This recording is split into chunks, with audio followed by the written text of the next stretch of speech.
Merci, Monsieur le Président.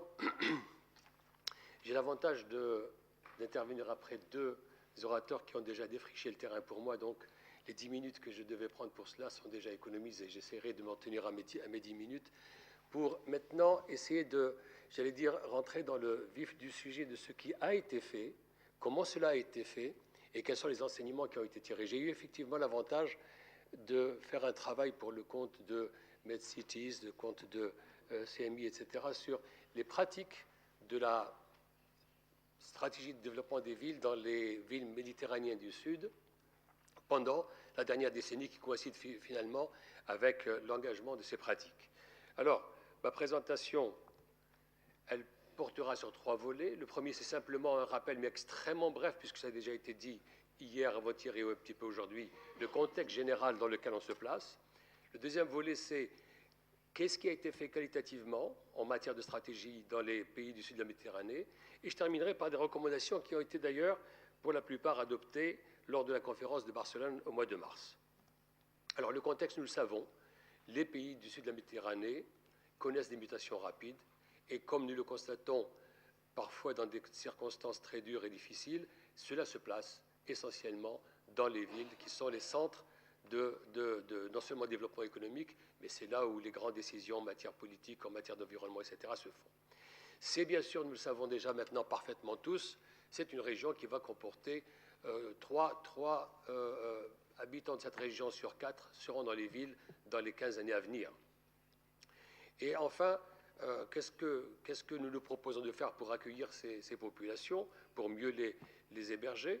Eh bien, c'est engager des objectifs, c'est engager des stratégies de développement de villes, comme cela a été fait dans une quinzaine ou même un peu plus maintenant, ça a été rappelé par M. Ali Madibo, de la région, pour pouvoir rattraper les retards. Et nous savons que ces retards se sont accumulés depuis les 50 dernières années en matière d'emploi, en matière d'habitat, en matière d'infrastructure.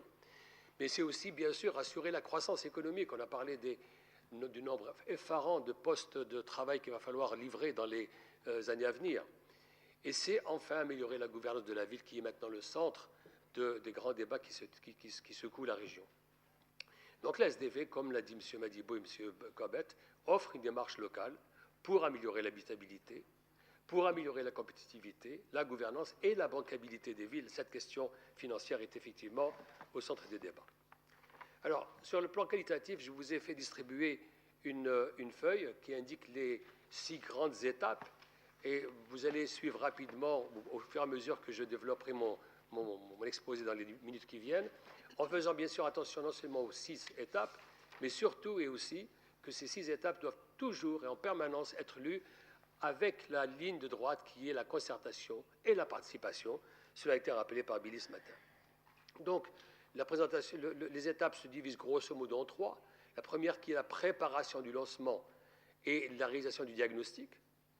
La deuxième, c'est élaborer une vision et élaborer une stratégie et un plan d'action. Et enfin, la troisième, très importante, c'est la mettre en œuvre. C'est là où peut-être je serai le plus faible parce qu'il y a encore très peu de pratiques dans ce domaine. Et comme l'a dit Billy, il faut quand même des décennies pour pouvoir mettre en œuvre et institutionnaliser une SDV.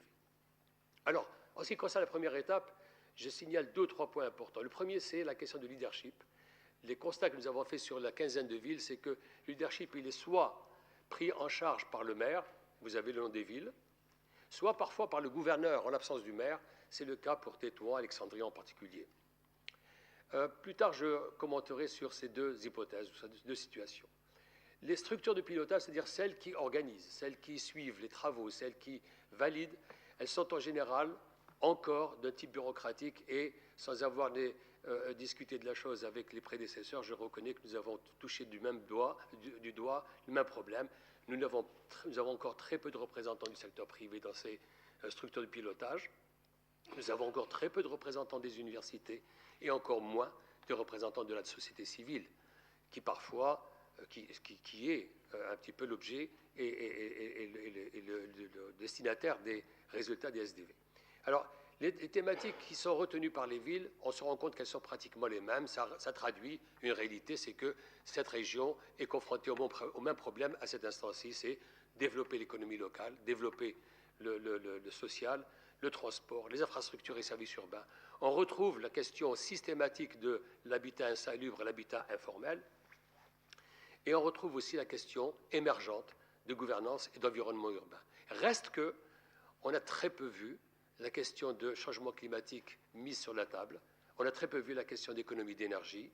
Ça reste une question timide. Est-ce que, alors qu'hier, des représentants de ces régions, on en parlait avec beaucoup d'expertise et d'éloquence, est-ce que la question n'est pas arrivée au niveau des décideurs locaux, ou encore plus, est-ce qu'elle n'est pas prise en compte par les populations qui considèrent que c'est une question encore secondaire? La question est posée. Quelles sont les caractéristiques de la région? Alors, systématiquement, on se rend compte, ça a été confirmé tout à l'heure, le rôle des maires reste encore souvent subordonné aux représentants de l'autorité locale. La question de décentralisation n'est pas toujours une réalité. Je confirme aussi ce que disait M. Madibo, les services techniques restent très faibles et ils n'ont pas la capacité souvent de conduire seuls une bonne SDV, stratégie de développement de la ville. Les organisations indépendantes ne sont pas toujours représentées et nous avons entendu Billy Cobbett dire ce matin que rien ne sert de faire un travail de technicien s'il n'est pas pris en charge par les populations et par ceux qui les représentent.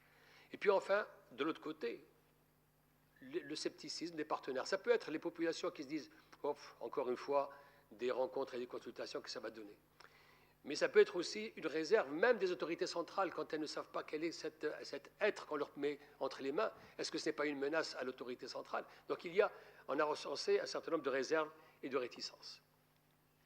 En ce qui concerne les choix thématiques, je vous ai cité quelques-uns que vous avez vus tout à l'heure, qui sont redondants, qui reviennent le plus souvent possible, mais nous avons été frappés, quand nous avons fait ce travail, par l'immensité des listes qui ont été proposées pour être examinées. Et cela se traduit très nettement le fait qu'il y a une très forte fragmentation sociale dans nos villes et dans nos régions, qui fait que nous avons des propositions extrêmement divergentes, et puis, là aussi, je répète ce qui a été dit ce matin, qui vont faire appel à des choix difficiles à faire pour concilier, pour arriver à ce consensus.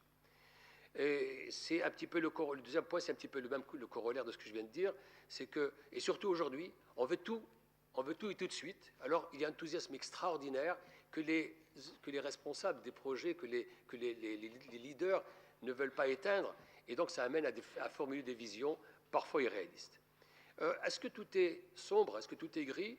Est-ce que rien n'éclaire l'attitude au niveau local? Moi, j'ai vu des choses qui m'ont beaucoup plu et qui m'ont montré que dans un monde qui est le nôtre, ma région, où on pense que les populations ne s'expriment pas clairement, j'ai lu un texte qui a été validé par les autorités locales, validé par l'équipe du SDV, dans une ville qui s'appelle Haleb, où un paragraphe dans la stratégie de communication disait, j'ai traduit, la chose suivante, qu'il y avait un sentiment largement partagé dans la ville que les institutions gouvernementales ont échoué et qu'elles ne servent pas le peuple. Ce peuple qui est fatigué de voir des plans qui ne sont jamais réalisés et qui demande que la SDV réussisse à identifier les causes principales du malaise social. Ça a été dit il y a 2 ans à Haleb et ça a été validé. Donc il y a des signes positifs de changement et d'acceptation du changement. Rapidement, encore 3 ou 4 diapos. En ce qui concerne les plans d'action et les stratégies, là aussi, on retrouve les mêmes questions. Il n'y a pas de concision, c'est très large. Les visions, elles ne sont pas réellement partagées encore par tout le monde, pour des raisons évidentes, parce que les principaux acteurs ne sont souvent pas présents, notamment le privé. Et les plans d'action restent trop ambitieux. Il y a besoin d'être raisonnable et d'être réaliste. Et cela pour des raisons que nous voyons sur cette slide, sur ce transparent.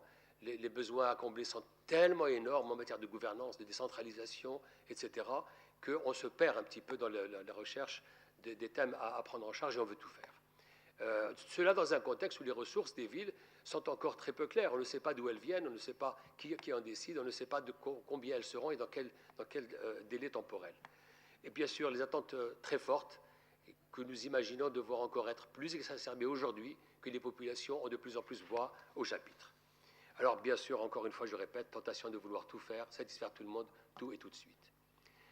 Pour la mise en œuvre, ça c'est le bas qui blesse un peu, c'est que pratiquement, à l'exception d'une ou 2 villes, par exemple Alexandrie qui a commencé d'une façon réaliste à mettre en place, volontariste, à mettre en place sa stratégie, il y a encore très peu de choses qui se sont traduites sur le terrain, peut-être parce que les entités appelées à réaliser la mise en œuvre ne sont décidées qu'en fin de piste, Peut-être aussi parce que les questions de financement ne sont pas très explicites et on ne sait pas qui doit financer ces entités qui doivent mettre en œuvre la SDV.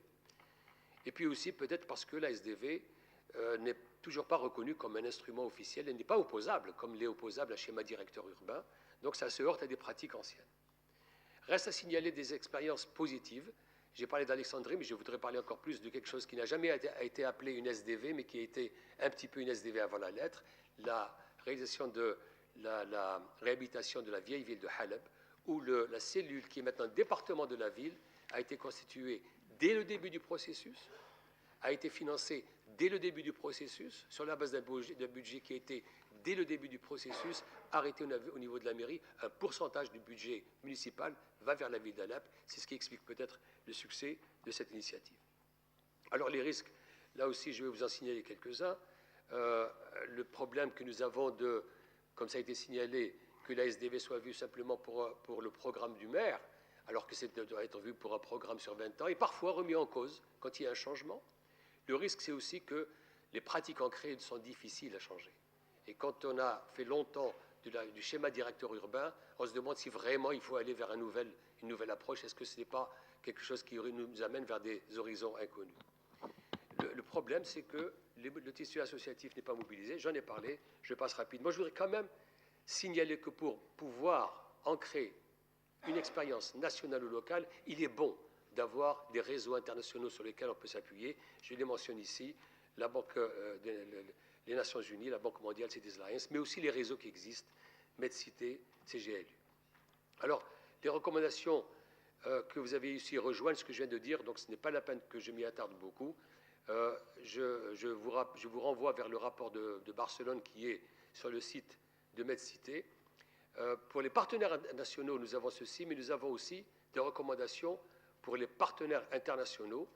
Je m'arrête quand même sur une recommandation ici qui me paraît importante, c'est ce qui a été dit dans le premier jour de notre conférence, c'est ne pas oublier cette question fondamentale d'économie d'énergie, de changement climatique. Nous l'avons très rarement vu dans les SDV des villes qui ont déjà réalisé les leurs. Pour les institutions internationales, apportez votre soutien, aidez à la formation, aider au financement tant que faire se peut.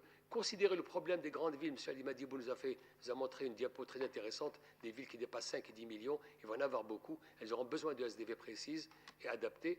Considérez la question. Si vous voulez en savoir plus sur ce travail, vous avez ici le site de la conférence de Barcelone à MedCité. Vous aurez non seulement le rapport et les recommandations et la charte qui a été adoptée, mais vous aurez aussi très prochainement un guide méthodologique qui est en cours de finition, qui portera précisément sur comment faire une SDV dans la région du sud de Méditerranée en tenant compte des questions et des challenges que j'ai signalés. Je vous remercie infiniment.